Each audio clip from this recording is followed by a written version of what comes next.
2000-ൽ ജനിച്ച യുവതിയുവാക്കൾ അഥവാ 2K generation. ഇന്നത്തെ തലമുറയുടെ പോക്ക് എങ്ങോട്ട്?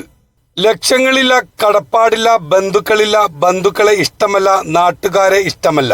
പാതിരാത്രി സഞ്ചാരങ്ങൾ, ചോദ്യം ചെയ്താൽ വീട്ടിൽ ബഹളം. രാത്രി 2-3 മണിവരെ ഉറക്കമില്ലാതെ അങ്ങോട്ടും ഇങ്ങോട്ടും അലച്ചിൽ. എന്നിട്ടോ ഉച്ചവരെ ഉറങ്ങി ഉച്ചക്കെഴുന്നേൽക്കുന്നു.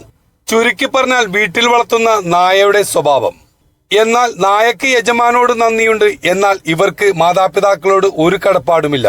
സ്വന്തം വീട്ടിലെയോ പറമ്പിലെയോ ഒരു പണിയും ഇവർ ചെയ്യില്ല. വില കൂടിയ വസ്ത്രങ്ങൾ, ചെരുപ്പ്, വാച്ച് തുടങ്ങിയവ ഇവർക്ക് വേണം.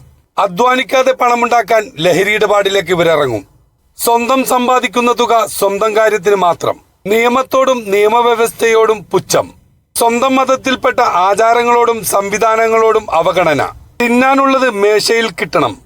കഴിച്ച പാത്രമോ ഉടുപ്പോ തുണിയോ കഴുകില്ല. കടകളിൽ പോയി സാധനം വാങ്ങാൻ മടി. നാട്ടുകാരോടും ബന്ധുക്കളോടും മിണ്ടില്ല. പിന്നെയെങ്കിലും കുടുംബസ്വത്ത് ബാങ്കിൽ പണയം വെച്ച് അറിയാത്ത ഇടപാടുകൾ ചെയ്ത് ആത്മഹത്യയിലേക്ക് എത്തുന്നു. തീർന്നില്ല, ഇല്ലെങ്കിൽ ഒരു വണ്ടി വേണം, മുടി സ്ട്രൈറ്റ് ചെയ്യണം, കളർ അടിക്കണം. അതിനെതിരെ മിണ്ടിയാൽ മാതാപിതാക്കളോടും നാട്ടുകാരോടും കലഹം. ചിലപ്പോൾ അത് ആക്രമത്തിലും കൊലപാതകത്തിലും എത്തുന്നു. ചില മക്കൾ വിചാരിച്ചത് കിട്ടിയില്ലെങ്കിൽ ആത്മഹത്യ ചെയ്യും. ജീവിതകാലം മുഴുവൻ മാതാപിതാക്കൾ കണ്ണീർ മാത്രം ബാക്കി.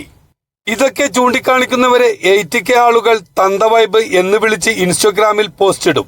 ഇതിൽ ആണ് പെണ്ണ് എന്ന് വ്യത്യാസമില്ല. എന്റെ ലൈഫ് എന്റെ തീരുമാനം എന്ന രീതിയിൽ പോസ്റ്റ് ഇടും. ഞങ്ങൾക്ക് 18 വയസ്സ് കഴിഞ്ഞാൽ സ്വാതന്ത്ര്യം വേണം, അതുമാത്രമാണ് ചിന്ത. നല്ല ഭക്ഷണം കഴിക്കാതെയും നല്ല വസ്ത്രം ധരിക്കാതെയും ഈ മക്കളുടെ എല്ലാ ആവശ്യങ്ങളും നടത്തിക്കൊടുത്ത മാതാപിതാക്കൾ അവസാന നാളുവരെയും കഴുതയെ പോലെ പണിയെടുക്കണം. ഇല്ലായ്മ എന്നത് അവർ അറിഞ്ഞിട്ടില്ല. ശിക്ഷണക്കുറവും ഭക്ഷണം കൂടുതലും.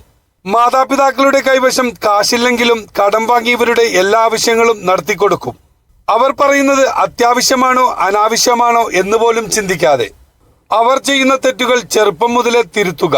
ശാസനയും ശിക്ഷണവും വേണ്ടതുപോലെ നൽകുക. എന്റെ കുട്ടി എല്ലാ കാര്യത്തിലും ഒന്നാമനാകണം എന്ന ചിന്ത മാതാപിതാക്കൾ ഉപേക്ഷിക്കണം. ചിന്തകൾ മാറ്റിയെടുക്കേണ്ടത് ഓരോരുത്തരുമാണ്.